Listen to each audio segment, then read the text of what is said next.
नमस्ते। दक्षिण भारत हिंदी प्रचार सभा की प्राथमिक पाठ्य पुस्तक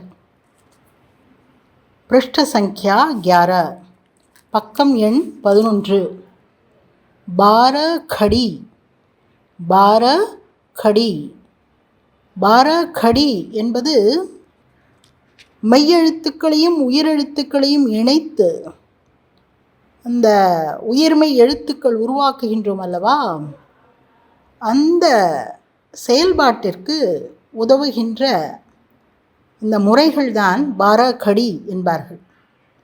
அதாவது ஆ உடன் சேர்ந்து கா ஆகின்றது. நாம் முன்பே பார்த்தோம், தமிழில் மெய்யெழுத்துக்கள் என்று தனியாக உள்ளன, இக்கு இங்கு இச்சு இஞ்சு என்று.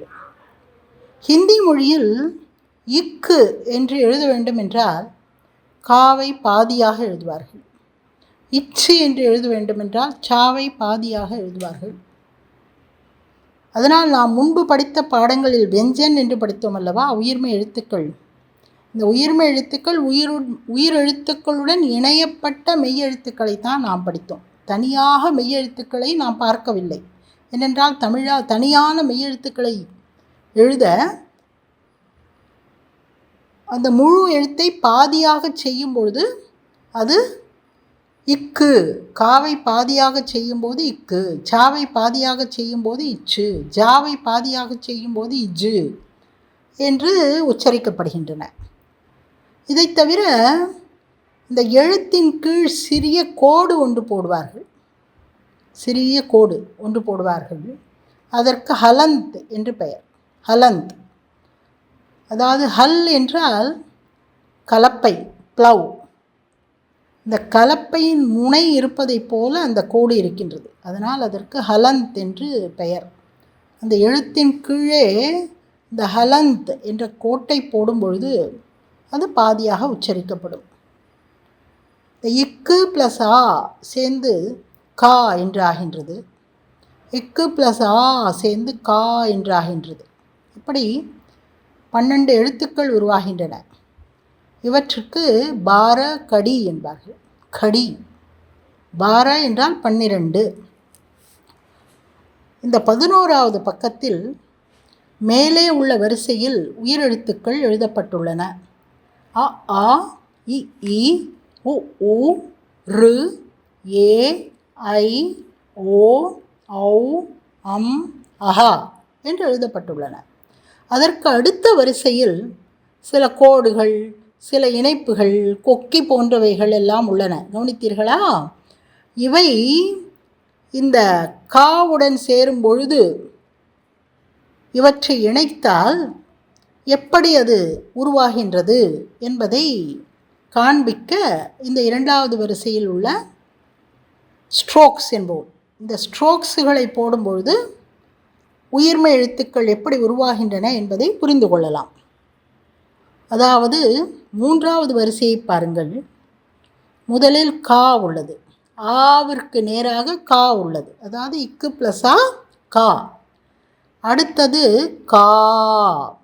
கா எப்படி உருவானது? காவிற்கு அருகில் ஒரு கோடு போட்டோம், மேலே உள்ள ஒரு கோடு இருக்கின்றது அல்லவா, அந்த கோடை போடும்பொழுது கா என்று ஆகியது. அடுத்தது 3வது கி. கி, காவிற்கு முன்பக்கம் ஒரு தாத்தா கொம்பு என்பார்கள். அந்த காலத்தில் தாத்தாவெல்லாம் கையில் வைத்துக்கொண்டு கொம்பு வைத்துக்கொண்டு நடப்பார்கள் அல்லவா, அந்த கொம்பு போன்று வளைந்து இருக்கின்றது பாருங்கள். அதனால் இந்த காவிற்கு முன்பு ஒரு தாத்தா கொம்பு போன்று ஒரு அமைப்பு உள்ளது, அந்த ஸ்ட்ரோக். அதை போடும்பொழுது கி என்றாகின்றது. அடுத்தது கீ. காவிற்கு பின்னாம்புறம், காவிற்கு அடுத்து அந்த கொக்கியை போட வேண்டும். தாத்தா கொம்பை கா எழுதிய பிறகு போட வேண்டும், அப்பொழுது கீ என்று ஆகின்றது. அடுத்தது கூ. காவிற்கு கீழே ஒரு சிறிய வளைவு, சீயை திருப்பி போட, ஆங்கில எழுத்து சீயை திருப்பி போட்டார் போல ஒரு வளைவு, அது போட்டால் கூ. அதன் பிறகு கூ. காவிற்கு கீழே நீண்ட ஒரு கொக்கி, ஒரு சுழித்து அதை நீட்ட வேண்டும், நீண்ட கொக்கி. அப்படி போடும்பொழுது அது கூ என்றாகின்றது. அடுத்தது க்ரு. இக்கு ப்ளஸ் ரு, க்ரு. காவிற்கு கீழே சி போன்று போட வேண்டும், அப்பொழுது கிரு ஆகின்றது. அதன் பிறகு காவிற்கு மேலே ஒரு கொம்பு, ஒத்த கொம்பு என்போம் தமிழில். இந்த ஒரே ஒரு கொம்பு போடும் பொழுது, வளைத்து போடும் பொழுது சாய்வாக போட வேண்டும். காவிற்கு மேலே இடது பக்கம் சாய்த்து ஒரு கொம்பு போடும்பொழுது அது கே என்று ஆகின்றது. அடுத்தது கை. கை காவிற்கு மேலே 2 கோடுகள், இடது பக்கம் சாய்த்து 2 கோடுகள் போட வேண்டும், அது கை. அடுத்தது கோ. காவிற்கு பக்கத்தில் ஒரு கோடு போட்டு அதன் மேல் ஒரு சிறிய கொம்பு போட வேண்டும். அந்த கொம்பு இடது பக்கமாக சாய்ந்திருக்க வேண்டும். அடுத்தது கவ். கவ் காவிற்கு பக்கத்தில் கோடு போட்டு அதன் மேல் 2 கொம்புகள் போட வேண்டும். இடது பக்கமாக சாய்ந்தாற்போல் அந்த 2 கொம்புகள் இருக்க வேண்டும். அடுத்தது கம். காவிற்கு மேலே ஒரு புள்ளி வைத்தால் கம். காவிற்கு பக்கத்தில் 2 புள்ளிகள் வைத்தால் அது கஹ. சரியா? கக்கா, கிக்கி, குக்கு, கிரு, கே, கை, கோ, கௌ, கம், கஹ. இப்பொழுது நீங்கள் கேட்கலாம், மொத்தம் 13 எழுத்துக்கள் வருகின்றனவே, 12 எழுத்துக்கள் தானே மேலே தலைப்பில் போடப்பட்டுள்ளது, பாரா கடி என்று தானே குறிப்பிட்டுள்ளார்கள். இங்கே 13 இருக்கின்றதே. கக்கா, கிக்கி, குக்கு, கிரு, கே, கை, கோ, கௌ, கம், கஹா என்று 13 இருக்கின்றன. எப்படி என்று கேட்டால், இறுதியில் இருக்கின்ற கஹ, கஹ, கஹ என்பதை நாம் கணக்கில் எடுத்துக்கொள்ளவில்லை. சரியா? இந்த அஹ, கஹ, கஹ இந்த இறுதி வரிசையில் கணக்கில் எடுத்துக்கொள்ளவில்லை. இங்கே போட்டதன் காரணம் உயிரெழுத்துக்களில் அஹா வரையில் படிக்கின்றோம் அல்லவா, அதற்காக இங்கே கஹ, கஹ, கஹா என்று போட்டிருக்கின்றோம். எனவே முதல் இருக்கின்ற 12 எழுத்துக்களைத்தான் நாம் கணக்கில் கொள்ள வேண்டும். அதை கொண்டு தான் பாரா கடி என்று குறிப்பிட்டிருக்கின்றார்கள். சரியா? இப்பொழுது நாம் மற்ற எழுத்துக்களை பார்க்கலாம். அடுத்தது மகாபிரான் க. க க கா, கி கி, கு கு, கிரு, கே, கை, கோ, கௌ, கம், கஹ. சரியா? அடுத்தது அடுத்த வரிசை கா வரிசை. கா பார்த்தோம், க பார்த்தோம், அடுத்தது கா. அல்பப்ரான் கா. க கா, கி கி, கு கு, கிரு, கே, கை, கோ, கௌ, கம், கஹ. அடுத்தது க. மகாபிரான் க. க கா, கி கி, கு கு, கிரு, கே, கை, கோ, கௌ, கம், கஹ. அடுத்த வரிசை சா வரிசை. இதில் க க க க ngா என்று வந்துள்ளதல்லவா, அந்த ங்காவை இங்கு எடுத்துக்கொள்ளவில்லை. ஏனென்றால் ngா ngி என்று அதிகமாக எழுதப்படுவதில்லை, அதனால் அந்த வரிசை இங்கு வரவில்லை. அடுத்தது சா வரிசைக்கு சென்று விடுகின்றோம். சரியா? ச, சா, சி, சி, சு, சு, சிறு, சே, சை, சோ, சௌ, சம், சஹ. அடுத்தது ச. மகாபிரான் ச. ச, சா, சி, சி, சு, சு, சிறு, சே, சை, சோ, சௌ, சம், சஹ. அடுத்தது ஜா வரிசை. அல்பப்ரான் ஜா.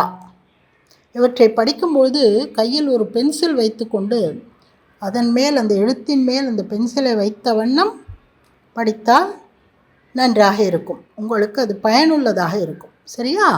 அடுத்தது ஜா வரிசை. மேலிருந்து பார்க்கும்பொழுது 9வது வரிசையில் வருகின்றது. முதலில் உள்ள உயிரெழுத்துக்கள் வரிசையிலிருந்து பார்க்கும் பொழுது இது 9வது வரிசை. ஜ ஜா, ஜி ஜி, ஜு ஜு, ஜ்ரு, ஜே, ஜை, ஜோ, ஜௌ, ஜம், ஜஹ. அடுத்தது ஜ, மகாப்ரான் ஜ. மேலிருந்து பார்க்கும்பொழுது 10வது வரிசை இது. ஜ ஜா, ஜி ஜி, ஜு ஜு, ஜ்ரு, ஜே, ஜை, ஜோ, ஜௌ, ஜம், ஜஹ. அடுத்தது டா வரிசை. டா இது மேலிருந்து பார்க்கும்பொழுது 11வது வரிசை. ட டா, டி டி, டு டு, ட்ரு, டே, டை, டோ, டௌ, டம், டஹ. அடுத்தது ட வரிசை. மகாப்ரான் ட மேலிருந்து பார்க்கும் பொழுது 12வது வரிசை. ட டா, டி டி, டு டு, ட்ரு, டே, டை, டோ, டௌ, டம், டஹ. அடுத்தது டா வரிசை. அல்பப்ரான் டா மேலிருந்து பார்க்கும்பொழுது 13வது வரிசை. ட டா, டி டி, டு டு, ட்ரு, டே, டை, டோ, டௌ, டம், டஹ. அடுத்தது டா, மகாப்ரான் டா. ட டா, டி டி, டு டு, ட்ரு, டே, டை, டோ, டௌ, டம், டஹ. அடுத்தது நா, 3 சுழி நா என்று பார்த்தோம் அல்லவா. நா, நா வரிசை. மேலிருந்து பார்க்கும்பொழுது 15வது வரிசை. ந நா, நி நீ, நு நூ, நிரு, நே, நை, நோ, நௌ, நம், நஹா.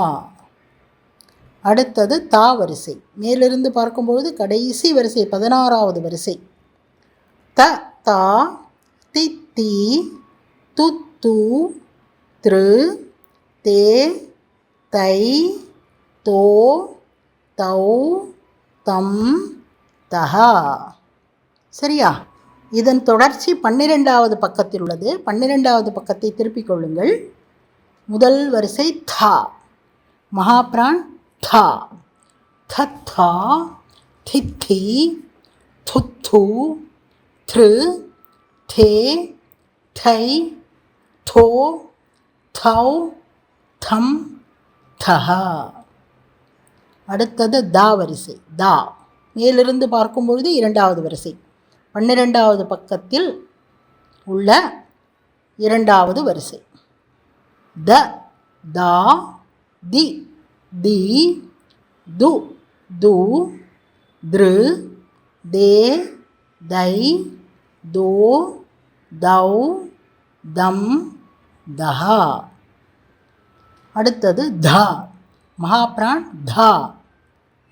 3வது வரிசை. 12வது பக்கத்தின் 3வது வரிசை. தா, மகாப்ரான் தா.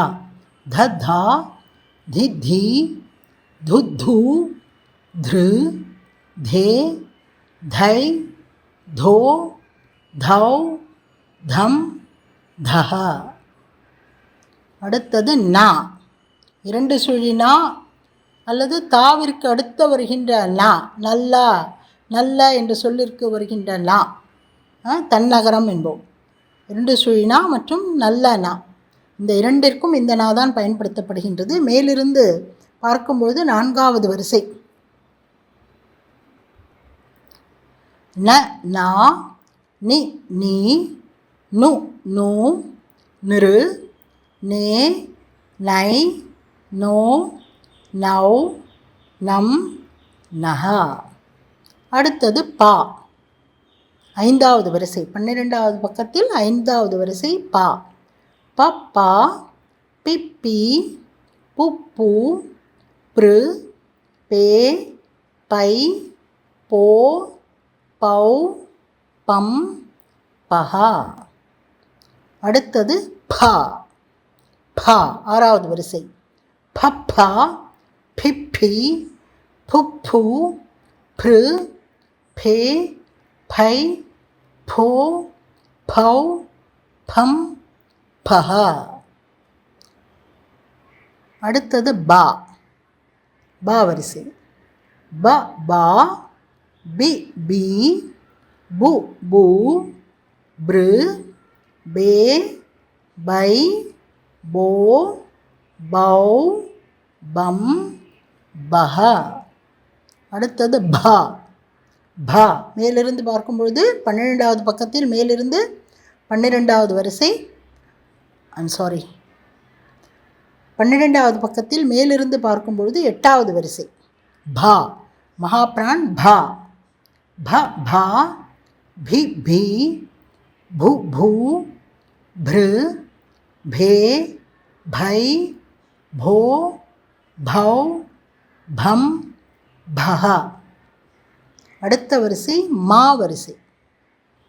12வது பக்கத்தின் 9வது வரிசை. ம மா, மி மீ, மு மூ, மிரு, மே, மை, மோ, மௌ, மம், மஹ. அடுத்தது யா. ய யா, இ ஈ, யு யூ, இரு, ஏ, யை, யோ, யௌ, யம், யஹ. அடுத்தது ரா. ர ரா, ரி ரி, ரு ரூ. அடுத்தது ரு என்பது உச்சரிப்பது கடினம். இரு ப்ளஸ் ரு எப்படி உச்சரிப்பது? கடினம். எனவே அதை விட்டுவிட்டோம். ரூவிற்கு பிறகு ரே வந்துள்ளது. ர ரா, ரி ரி, ரு ரூ, ரே, ரை, ரோ, ரௌ, ரம், ரஹா. அடுத்த எழுத்து லா. 12வது பக்கத்தில் 12வது வரிசை. லா. ல லா, லில்லி, லுல்லு, லிரு, லே, லை, லோ, லௌ, லம், லஹா. அடுத்தது வா. 13வது வரிசை. 12வது பக்கத்தின் 13வது வரிசை. வ வா, வி வி, உ ஊ, விரு, வே, வை, ஓ, வௌ, வம், வஹ. அடுத்தது 14வது வரிசை. ஷா. ஷா. ஷ ஷா, ஷி ஷி, ஷு ஷூ, ஷ்ரு, ஷே, ஷை, ஷோ, ஷௌ, ஷம், ஷஹ. அடுத்தது ஷ. ஷ 12வது பக்கத்தின் 12வது பக்கத்தின் 15வது வரிசை. ஷ. ஷ ஷா, ஷி ஷி, ஷு ஷூ, ஷ்ரு, ஷே, ஷை, ஷோ, ஷௌ, ஷம், ஷஹ. அடுத்தது சா. 16வது வரிசை. ச சா, சி சி, சு சு, ஸ்ரு, சே, சை, சோ, சௌ, சம், சஹ. அடுத்தது இறுதி வரிசை. ஹா.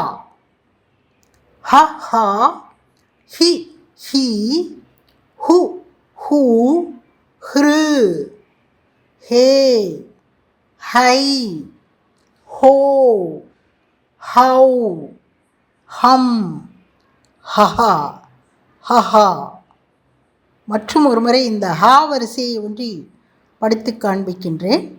ஹ ஹா, ஹி ஹீ, ஹு ஹூ, ஹ்ரு, ஹே, ஹை, ஹோ, ஹௌ, ஹம், ஹஹா. சரியா? புரிந்ததா? இதை கேட்டு கூடவே உச்சரித்து பழகுங்கள். இந்த எழுத்துக்கள் நன்றாக உச்சரிக்க பழகிவிட்டால் வார்த்தைகளை உச்சரிப்பது சுலபமாகிவிடும். அப்பொழுது உங்களது ஹிந்தி அற்புதமாக இருக்கும். சரியா? நன்றி, தன்யவாத்.